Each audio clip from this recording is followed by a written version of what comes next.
This channel does not promote any violent, harmful, or illegal activities. All content provided by this channel is meant for an educational purpose only. Top quality और consistent performance के लिए सिर्फ silver pump नाम याद रखना। এদিকে তমলুকে বিজেপির মিছিল অনুমতি কলকাতা হাইকোর্টের। মিছিল উপস্থিত থাকবেন শুভেন্দু অধিকারী। তমলুক রাজবাড়ী মোড় থেকে হাসপাতাল মোড় পর্যন্ত মিছিলের অনুমতি দেওয়া হয়েছে। দুপুর 1টা থেকে 2:30 পর্যন্ত মিছিলের অনুমতি বিচারপতি তীর্থঙ্কর ঘোষের। 1000 লোক নিয়ে মিছিলের অনুমতি। স্কুল চত্বরের নিরাপত্তা বজায় রাখতে হবে। উস্কানিমূলক বক্তব্য পেশ করা যাবে না। শান্তিপূর্ণভাবে মিছিল করতে হবে নির্দেশ আদালতের। পুলিশ আমাকে অনুমতি দিয়েছিল, এটা ট্র্যাপে ফেলা হয়েছে আমাদেরকে। 1টা থেকে 3টা কোনো কারণ ছাড়াই তৃণমূলকে পারমিশন, 3টের পরে ডিসপার্স না করে অভিষেক, তোলাবাজ অভিষেক, যার নাম 73 বার সুজয় কৃষ্ণ ভদ্র কাকু বলেছে, সেই তোলাবাজ চোর, তিনি পুলিশকে নির্দেশ দিয়ে তিনি এইটা করেছেন, আমাদের ট্র্যাপে ফেলেছেন। উদ্দেশ্য কি? আমাদের মেরে ফেলা।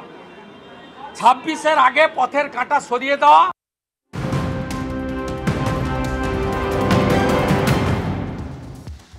এদিকে গড়িয়ায় দম্পতির রহস্য মৃত্যু। গড়িয়ার আদর্শনগরে ঘরের মধ্যে থেকে উদ্ধার স্বামী স্ত্রীর দেহ। গলায় গামছা লাগানো অবস্থায় উদ্ধার তরুণ দাসের দেহ। খাটে পড়ে তরুণ দাসের স্ত্রী আশার দেহ।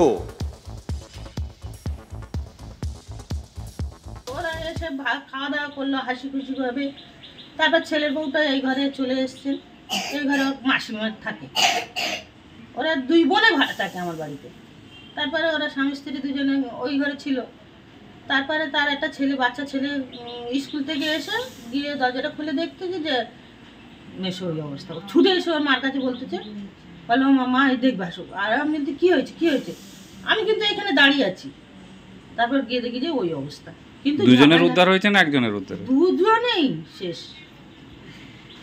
দুজনেই শেষ। আমরা গিয়ে দেখি দুজনেই শেষ। সত্যজিৎ আমাদের সঙ্গে রয়েছেন টেলিফোনে, আমাদের সহকর্মী। সত্যজিৎ, এই রহস্য মৃত্যু কি, খুন নাকি আত্মহত্যা? যেটাই হয়ে থাকুক না কেন, নেপথ্যে কি কারণ, পুলিশ কি মনে করছে?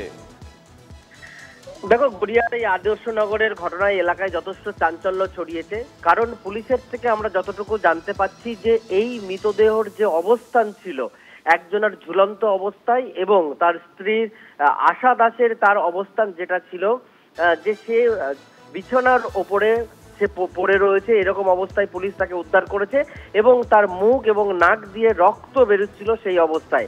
অর্থাৎ বলা যেতে পারে যে এই মৃত্যুর ঘটনায় পুলিশের প্রাথমিক তদন্ত যে পারিবারিক দ্বন্দ্ব, কলহ এবং তারপরেই নিজের স্ত্রীকে খুন করে আত্মঘাতী হয়েছেন স্বামী, এমনটাই কিন্তু জানা যাচ্ছে। কিন্তু তার পরবর্তীতে ময়না তদন্তের পরেই কিন্তু স্পষ্ট হবে যে আদতে এই মৃত্যুর বা পিছনে কি কারণ রয়েছে। শুভজিৎ, নজর থাকবে সত্যজিৎ।